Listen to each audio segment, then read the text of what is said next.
Welcome to Devotionary, where we make the Bible accessible and applicable.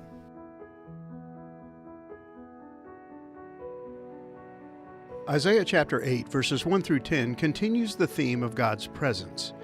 In chapter 7, we were introduced to the child who would be born of a virgin and whose name would be Immanuel. The future long-term fulfillment of this promise would be Jesus Christ, the Messiah of Israel. But this chapter will reveal that another baby boy would be born to Isaiah, who would end up with two names. One name was decreed by God. The other was given by the boy's birth mother. And we'll see that both names were appropriate because each represented an aspect of God's relationship with the rebellious people of Judah. This infant boy would symbolize God's pending judgment and His unfailing presence. Despite what they would see happening around them and to them, they could trust in the fact that God was there. He would remain Immanuel, God with us. Even the birth of this baby boy in the face of the coming judgment was meant to be a sign of God's good fortune and future blessing. He would live to see the fall of Judah, but his name was an assurance that God would be with them no matter what happened.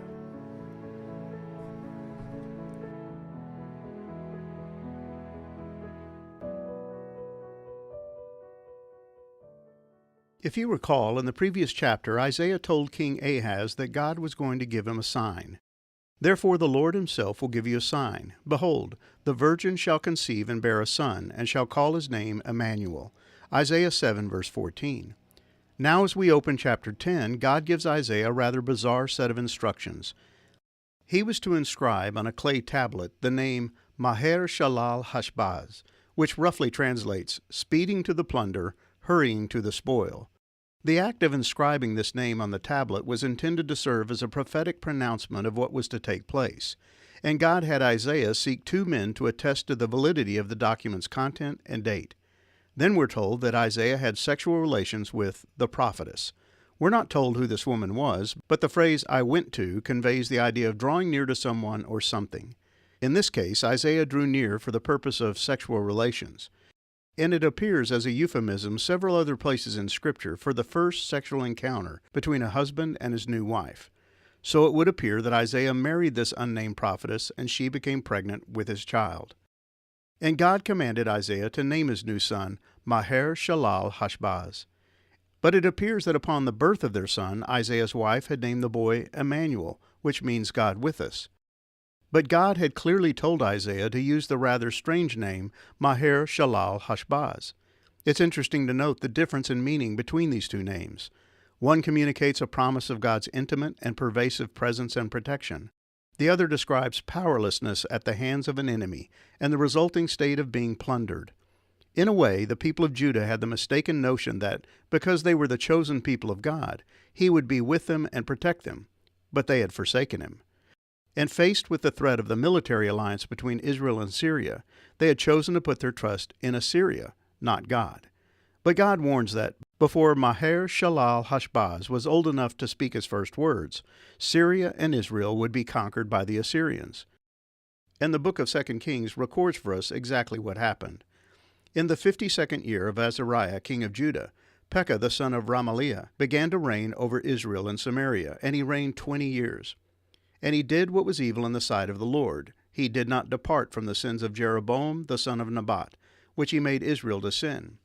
In the days of Pekah, king of Israel, Tiglath-Pileser, king of Assyria, came and captured Ijon, Abel-Beth-maachah, Genoa, Kadesh, Hazor, Gilead, and Galilee, all the land of Naphtali, and he carried the people captive to Assyria. 2 Kings 15, verses 27 through 29. God was going to punish the nation of Israel, but the people of Judah would not escape the judgment of God either. Because of his alliance with Assyria, Ahaz saw the fall of Israel as a good thing. It seemed to justify his decision to make the alliance in the first place. His plan had worked to perfection, but this alliance would prove to be ill-fated. And God makes it clear that the entire nation of Judah was guilty. From Ahaz on down, the people of Judah were guilty of unfaithfulness. They were worshiping false gods and placing their hope and trust in the strength of the Assyrian army. So God accuses them of rejecting the waters of Shiloh that flow gently. Isaiah 8, verse 5. The Shiloh was a stream that carried fresh water from the spring of Gihon into the walls of Jerusalem. It was unimpressive in its size, but faithful in its provision of clean, drinkable water. It had always been there for them. Yet when the Syrians and Israelites had fallen before Assyria, the people of Judah had rejoiced. They were glad. Their allies had saved the day and destroyed the threat that had been looming over the heads of the people of Judah. But God had bad news. In place of his gently flowing stream, they would experience the devastating impact of the fast-moving waters of the Euphrates River, a symbol for the Assyrians. The very river in which they had placed their trust would overflow its banks and inundate their land. And it will rise over all its channels and go over all its banks, and it will sweep on into Judah. It will overflow and pass on, reaching even to the neck, and its outspread wings will fill the breadth of your land, O Immanuel. Isaiah 8, verses 7 through 8. And notice the use of the name Immanuel.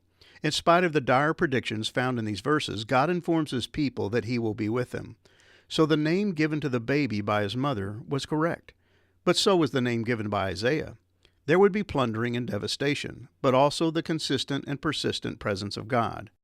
The prophecy takes a dramatic turn, with God speaking a word of warning against the nations. He turns his attention from Judah to the pagan nations who surround them, including the Assyrians. You will be broken, O nations. You will be shattered. Pay attention, all you distant lands of the earth. Get ready for battle, and you will be shattered. Devise your strategy, but it will be thwarted. Issue your orders, but they will not be executed. For God is with us. Isaiah 8, verses 9 through 10. God was going to use the Assyrians to punish his people. In his holiness and righteousness, he could not simply overlook their unfaithfulness. Their sin deserved judgment. But as the author of Hebrews reminds us, for the Lord disciplines those he loves, and he punishes each one he accepts as his child. Hebrews 12, verse 6. The psalmist echoes that sentiment. I know, O Lord, that your rules are righteous, and that in faithfulness you have afflicted me. Psalm 119, verse 75. God was going to punish Judah, but he would also deal with those nations which played a role in their punishment. He would avenge his people. He would wage war against the nations who, like Assyria, brought destruction and devastation to the people of God. And God makes it clear that in spite of all that would happen, he would be with the people of Judah. God is with us. They would one day recognize his all-powerful hand and all-pervasive presence. For the time being, it was going to be difficult. Their sins were going to bring his judgment. But his love and mercy would show up at just the right time. He would eventually avenge them and restore them. Because he is always Immanuel, God with us.